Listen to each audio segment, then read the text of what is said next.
Hello, everybody, and welcome back to another episode of the Bobby Valentine Sports Show. I'm your host, Frank Rampin. Let's dive into week 10 of the NFL season, just over halfway through, and man, what a week it was. A lot of craziness throughout the 1 o'clock window, a bunch of tight games, very, very low-scoring Sunday. I watched NFL Red Zone. I actually watched 7 hours of commercial-free football fully this time because the Raiders were on their bye. Best week of the season as of late, because the Raiders, man, it's just pain to watch them. So, got a bye week, got to watch Scott Hanson for the full 7 hours of the slate. There was only 39 touchdowns during the 1 and 4 o'clock windows on Sunday. I don't know if I've ever seen less touchdowns on Red Zone in my life. Pretty unbelievable. But a lot of extremely exciting games, especially in the 1 o'clock window. So, let's dive into it. Another extremely wild slate of games were all of the primetime games this week. Thursday Night Football, Sunday Night Football, and Monday Night Football all showed up. Thursday night between the Cincinnati Bengals and the Baltimore Ravens, that actually is our game of the week. Wild game. Sunday night was Detroit versus Houston, another insane game, turnovers galore. And then last night, Miami versus Los Angeles, the Rams, another wild game.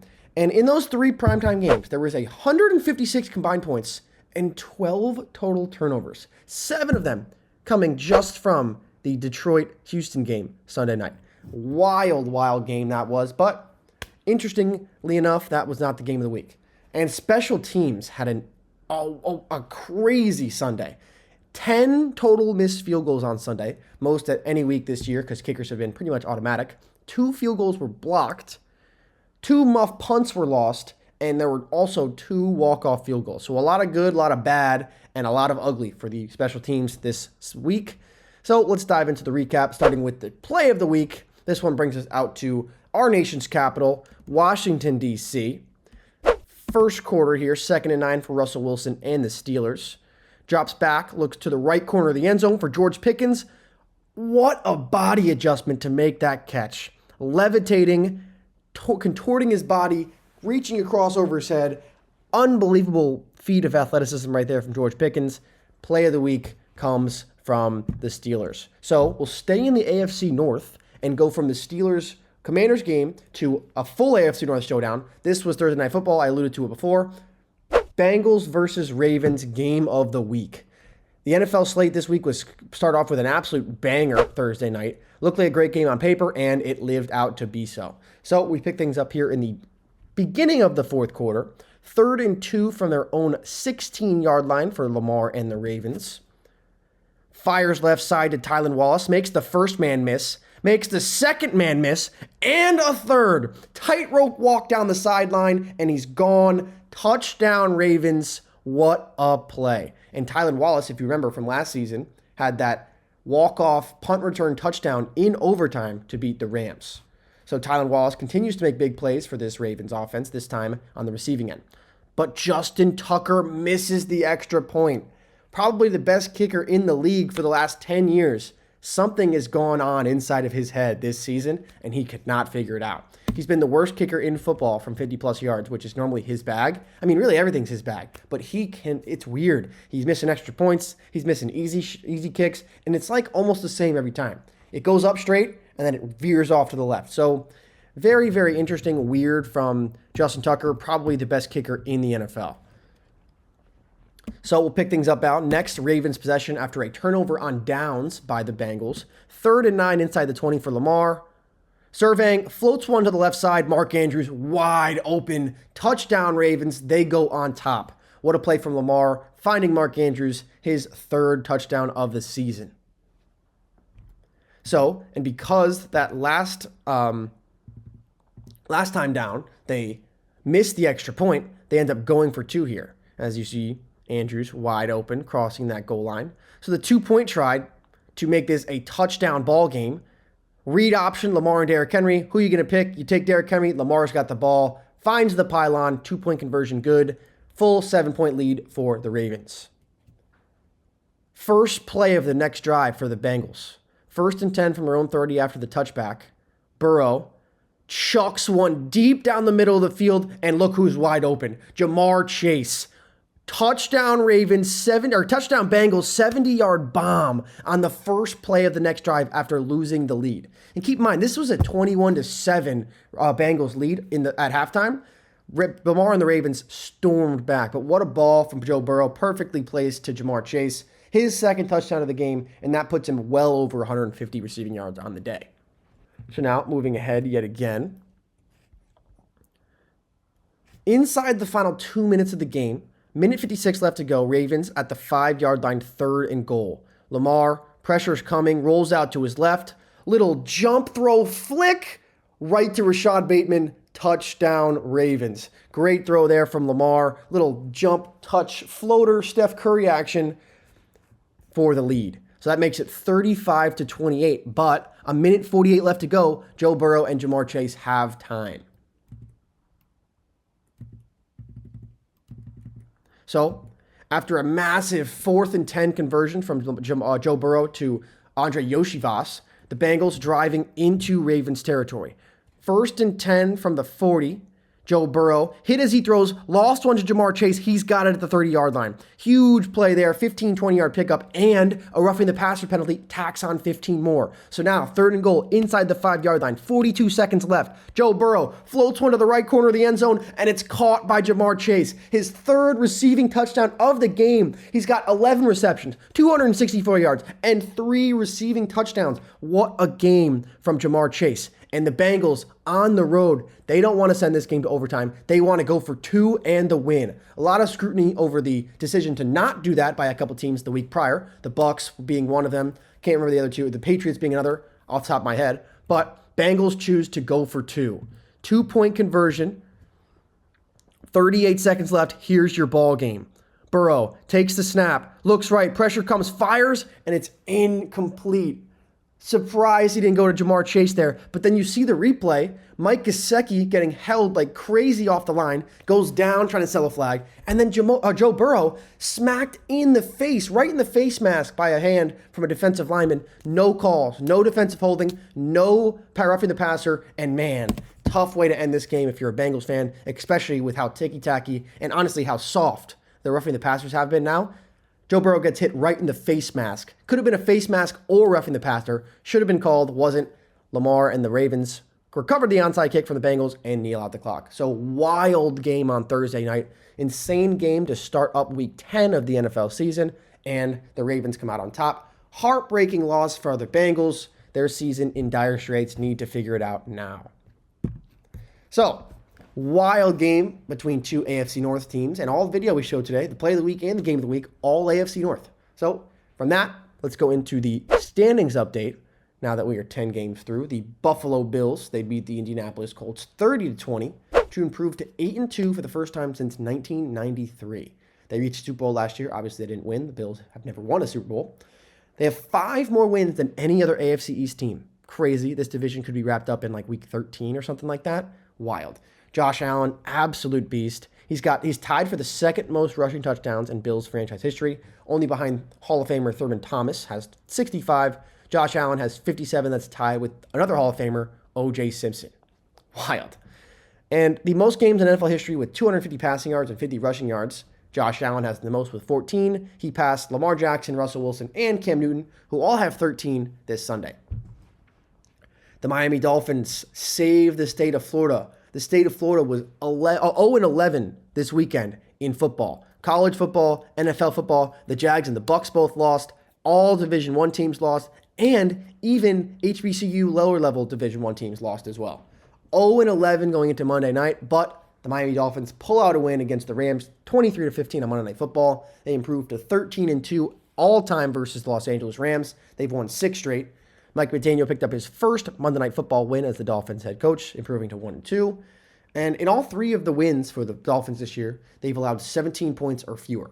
And Tua had his 26th career game with at least a 70% completion, and that is the 2nd most by a player in their first 5 seasons. The New York Jets losing to the Arizona Cardinals 31-6. They got absolutely manhandled. They fall to 3-7, and man, it looks like the Jets are done. Unless they win out, which I don't see happening, they really don't have a chance. The New England Patriots 3-7. They did beat the Chicago Bears 19-3. Drake May had another solid game, and man, this Bears team sucks. Over to the NFC, the Philadelphia Eagles beating the Dallas Cowboys 34-6, and because the Commanders fell to the Pittsburgh Steelers, the Eagles jumped them in the division 7-2. Jalen Hurts became the third player in NFL history to have 75 or more passing touchdowns and 50 or more rushing touchdowns. Unbelievable. Speaking of Washington, they fall to 7-3. Just mentioned, lost to Pittsburgh 28-27. First loss this season when they scored 27 or more points. They're 5-1. And in their 3 losses, they've allowed 31.3. So that could be a problem moving down the field. They have 20.3 points allowed in wins, and it was their first home loss of the season. The Dallas Cowboys fall to 3-6, losing to Philly 31-6. 0-4 they are this season at home. And the unbelievably drastic difference between the Cowboys at home this year and the Cowboys at home last year. Let's talk about 2023. They went 8-0 at home. Only team in the NFL to go 8-0 at home. And they had a plus 172 point differential. Unbelievable. This year, they're 0-4, and their point differential is negative 94. That is the worst through 4 home games in franchise history. And big debacle with the sun coming through the window at Jerry World at AT&T Stadium, blinding CeeDee Lamb when he was trying to catch a touchdown pass in the first quarter, which really would have changed the game. Cowboys didn't score a touchdown in this game. They lose 31-6. That touchdown would have put them up 10-3. So, I mean, just momentum and feel-wise in that game changes a lot. But they don't score, kick a field goal, and Jerry Jones said after the game, we know where the sun's going to be. We know where the sun's going to be at what time. We're not going to build the stadium over again. It's like, dude, you don't have to change the stadium. You don't have to rebuild the stadium. How about put up a curtain? Anything. Like, it's bad. It should not be a thing in a dome stadium. The New York Football Giants fall to 2-8. They lose to the Carolina Panthers 20-17 in overtime in Munich, Germany. And in the 16 games that have been started by Daniel Jones since 2023, the Giants averaged 13.2 points per game.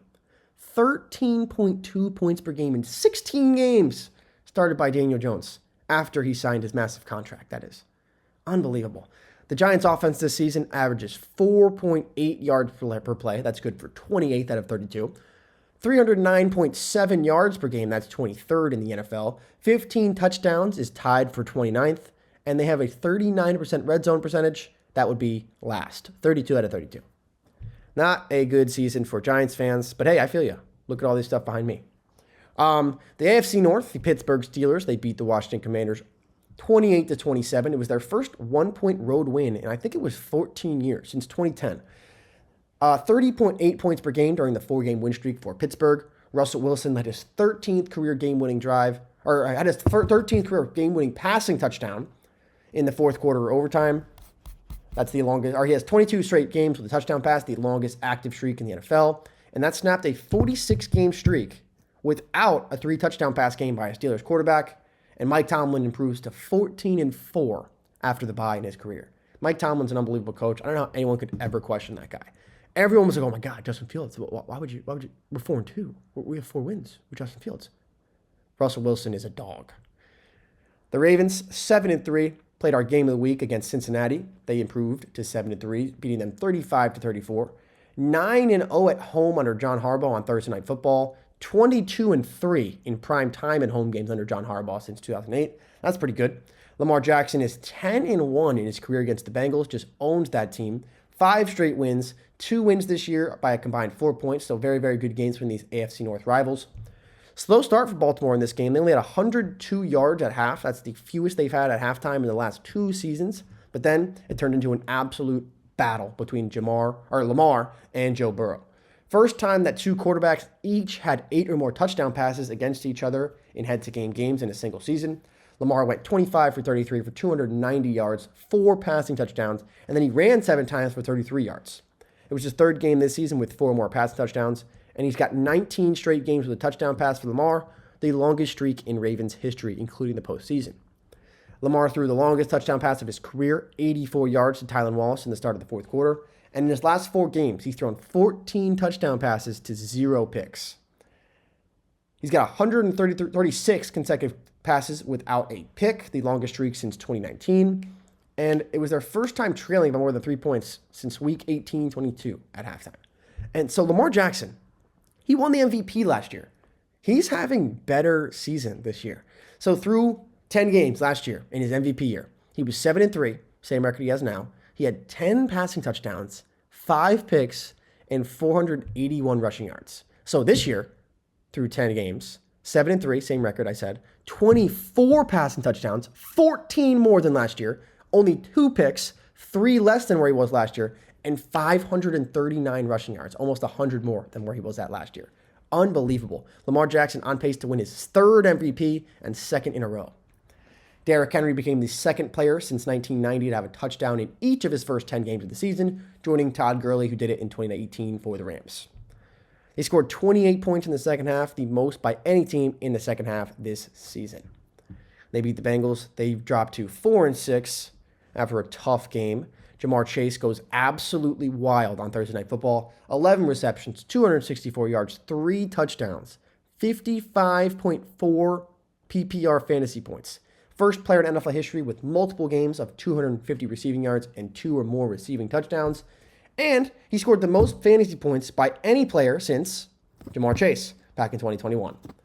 Jamar Chase joins only Jerry Rice as the only other player in NFL history with multiple career games of 225 receiving yards and multiple receiving touchdowns.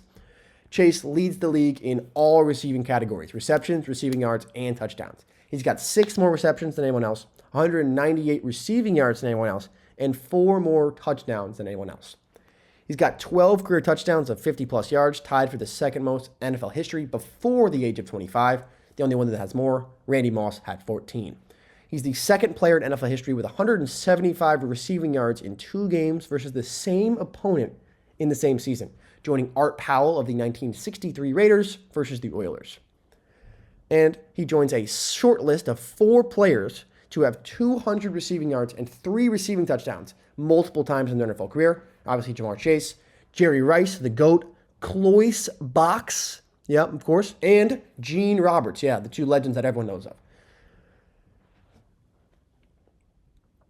And now, Joe Burrow went 35 for 56 pass attempts, 428 yards, which is a season high, and 4 touchdowns. They are 1-5 in one-score games this year. That is tied for the most loss this season with the Colts and the Jaguars. The Browns had a bye. They stay 2-7. So over to the NFC North. The Detroit Lions, the best team in the NFC, improved to 8-1, beat Houston 26-23 on Sunday Night Football in an insane game. Jared Goff threw 5 picks in this game, a career high. He had 4 picks in the first 8 games of the season, 5 in this one. There were 7 combined picks in this game, most in any game since 2018, and that game in 2018, Jared Goff was a part of. So the last 2 times there were 7 picks in a game, Jared Goff, one of the 2 quarterbacks. The Lions were down 23-7 at halftime. Dan Campbell was 0-12 when trailing by 10 or more points as the Lions head coach, and it's the first team to win a game, the Lions are. First team to win a game after trailing by 15 or more points with 5 or more picks in a game since 1970, 50 years ago. 54 years ago. Unbelievable. 7 straight games with a touchdown for Amon-Ra St. Brown, the longest streak in Lions history. And Jared Goff becomes the first quarterback to win a game with 5 picks since Matt Ryan in 2012. Unbelievable game this was. So 23-7, I said it was a halftime. They had an interview that they aired right at the beginning of the second half between Lisa Starks and Dan Campbell. And as the first play of the second half ran, they had this interview going. And Dan Campbell in his awesome voice. I would love Dan Campbell if he was my coach, if he was like coach of my football team.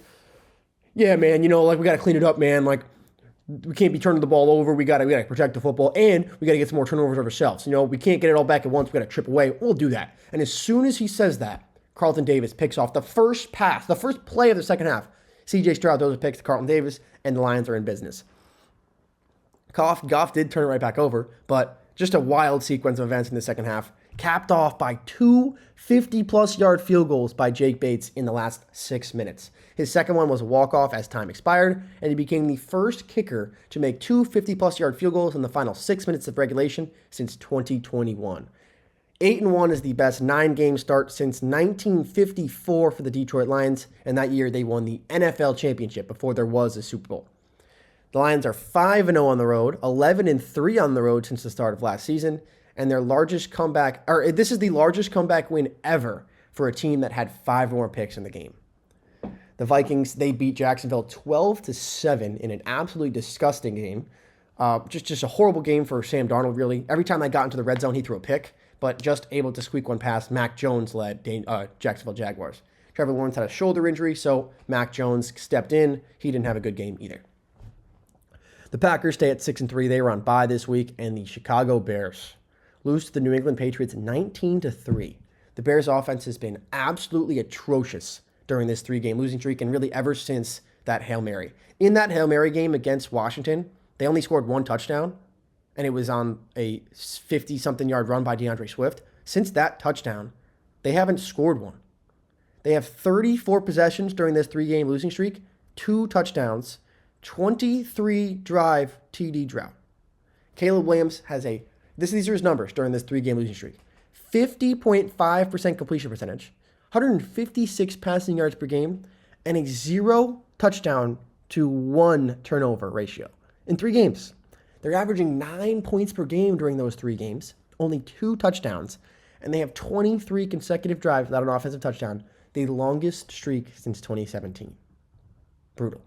So over to the AFC South now. The Houston Texans lose a heartbreaker on Sunday Night Football, 26-23 to Detroit after leading 23-7 at halftime. They've lost 3 of their last 4 after starting 5-1. They had 2 picks, a missed field goal, and 4 punts in the second half. That led to 0 points. 7 combined picks in this game. I mentioned before, most in a game since 2018. The Indianapolis Colts lose to Buffalo 30-20. Jonathan Taylor jumps up to 4th all-time in Colts rushing yards history behind Edgerrin James, Lydell Mitchell, Marshall Faulk, and then Jonathan Taylor right there. He passed Eric Dickerson on Sunday. The Tennessee Titans, or actually, fun fact, Jonathan Taylor passes Eric Dickerson on the all-time rushing list in Colts history. Last night, ours truly, friend of the program, Bobby Valentine, the namesake of the program, had dinner with Eric Dickerson during this game, or during this day. So pretty cool. The Tennessee Titans lose to the Chargers 27-17. It really was a blowout. Scored a touchdown late in garbage time. 2 touchdowns caught from Calvin Ridley, but they fall to 2-7. Now, the Jacksonville Jaguars, they fall to 2-8. They lost to the Minnesota Vikings 12-7. The Jags are 3-13 in their last 16 games after they started 2023 8-3.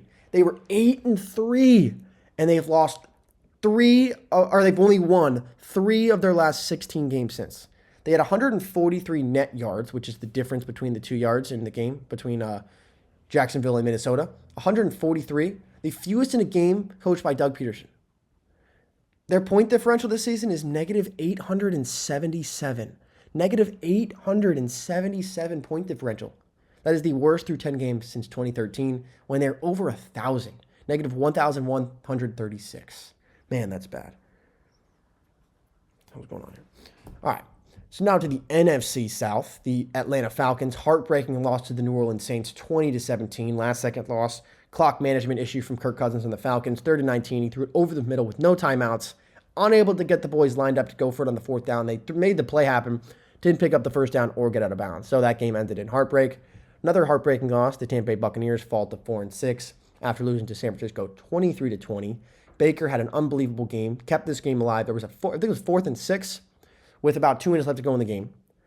Needed a 1st down to keep it alive, obviously. I think the Bucs were down by 3, I believe it was, or maybe it was a touchdown, whatever. So late in the game, Baker has to go down the field, score. 4th and 6. He's getting tackled by Nick Bosa, one of the best defensive ends in the league. He just stiff arms him, keeps him out, runs for like 5 yards with him on his side, on his back, throws one off balance, caught by, what's his name? Jesus, the running back, Rachaad White, for the 1st down. They end up going down and scoring, tying the game, losing on a last-second field goal by Jake Moody. We'll get into that later. The New Orleans Saints, mentioned they beat the Atlanta Falcons 20-17. Dan Rizzi wins his 1st game as the Saints' interim head coach.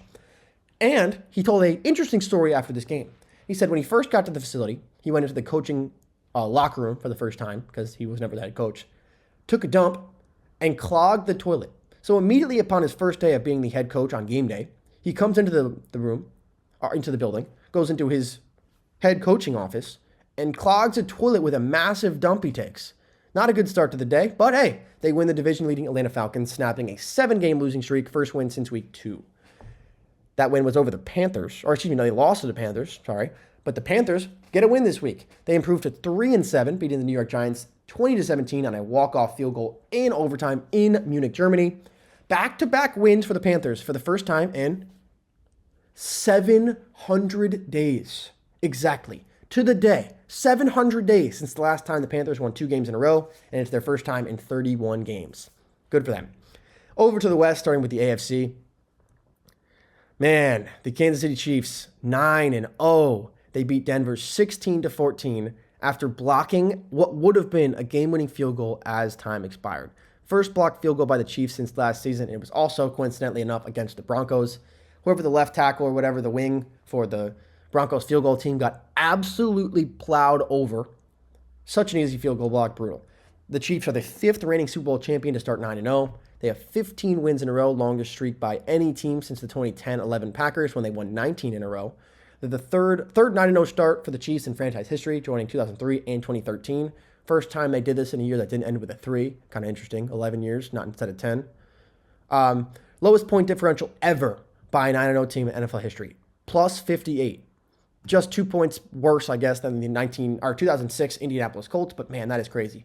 Travis Kelce caught his 76th receiving touchdown of his career, tying Tony Gonzalez for the all-time Chiefs record. The Los Angeles Chargers, they're 6-3 after beating Tennessee 27-17. Justin Herbert broke the NFL record for the most completions in a player's first 5 NFL seasons. And guess whose record he broke? Justin Herbert, 1,763 to break the record. Derek Carr was the record he broke, who had 1,759, who had more than Peyton Manning's 1,749. J.K. Dobbins, the third Charger since 2000 with 600 or more rushing yards in their first 8 games of the season, joining LaDainian Tomlinson and Melvin Gordon. Interesting, though, the opponents that the Chargers have played so far this season, at least the ones that they've beaten, have not been very good. The combined record of the Chargers' 6 wins, 17-40, so not very good teams. The opposing quarterbacks they have beat, Gardner Minshew of the Raiders, Bryce Young, Bo Nix, Spencer Rattler, Jameis Winston, and Will Levis. So that's not the greatest group of quarterbacks right there. It's going to change. Their upcoming schedule, this is the 4 quarterbacks that are coming up next. Joe Burrow, Lamar Jackson, Kirk Cousins, and Patrick Mahomes. So that's 4 of the best quarterbacks in the NFL, probably the best quarterback in the NFL. Lamar Jackson is probably going to win an MVP. And the Chargers already have surpassed last year's win total. Last year they won 5 games. They're already at 6. The Denver Broncos fall to the Chiefs to go to 5-5. They lost 17 of their last 18 against Kansas City. Absolutely gut-wrenching losses. They were lining up for a chip shot field goal, 30-yarder for the win, blocked as time expired. Of course, the Chiefs find a way. Raiders had a bye. They're still 2-7 at the bottom.